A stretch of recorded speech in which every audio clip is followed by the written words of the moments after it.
Notre maison respirait le calme. Les vrais pressentiments se forment à des profondeurs que notre esprit ne visite pas. Aussi, parfois, nous font-ils accomplir des actes que nous interprétons tout de travers.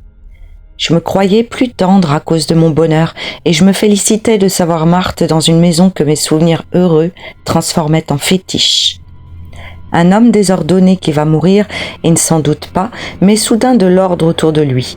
Sa vie change, il classe des papiers, il se lève tôt, il se couche de bonne heure, il renonce à ses vices. Son entourage se félicite. Aussi, sa mort brutale semble-t-elle d'autant plus injuste. Il allait vivre heureux. De même, le calme nouveau de mon existence était ma toilette du condamné. Je me croyais meilleur fils parce que j'en avais un. Or, ma tendresse me rapprochait de mon père, de ma mère, parce que quelque chose savait en moi que j'aurais, sous peu, besoin de la leur.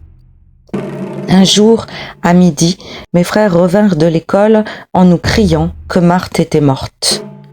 La foudre qui tombe sur un homme est si prompte qu'il ne souffre pas.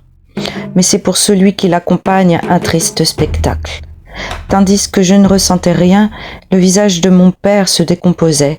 Il poussa mes frères. « Sortez !» bégaya-t-il. « Vous êtes fous, vous êtes fous !» Moi, j'avais la sensation de durcir, de refroidir, de me pétrifier.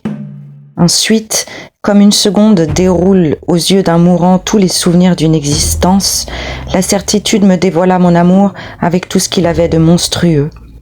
Parce que mon père pleurait, je sanglotais. Alors, ma mère me prit en main. Les yeux secs, elle me soigna froidement, tendrement, comme s'il se fût agi d'une scarlatine. Ma syncope expliqua le silence de la maison, les premiers jours, à mes frères. Les autres jours, ils ne comprirent plus. On ne leur avait jamais interdit les yeux bruyants. Ils se taisaient.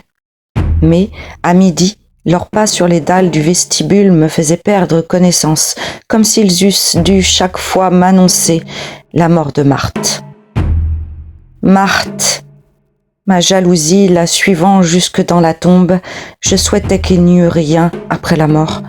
Ainsi, est-il insupportable que la personne que nous aimons se trouve en nombreuse compagnie dans une fête où nous ne sommes pas. Mon cœur était à l'âge où l'on ne pense pas encore à l'avenir. Oui, c'est bien le néant que je désirais pour Marthe, plutôt qu'un monde nouveau où la rejoindre un jour. La seule fois que j'aperçus Jacques, ce fut quelques mois après. Sachant que mon père possédait des aquarelles de Marthe, il désirait les connaître. Nous sommes toujours avides de surprendre ce qui touche aux êtres que nous aimons. Je voulus voir l'homme auquel Marthe avait accordé sa main. Retenant mon souffle et marchant sur la pointe des pieds, je me dirigeais vers la porte entr'ouverte. J'arrivais juste pour entendre « Ma femme est morte en l'appelant. Pauvre petit, n'est-ce pas ma seule raison de vivre ?»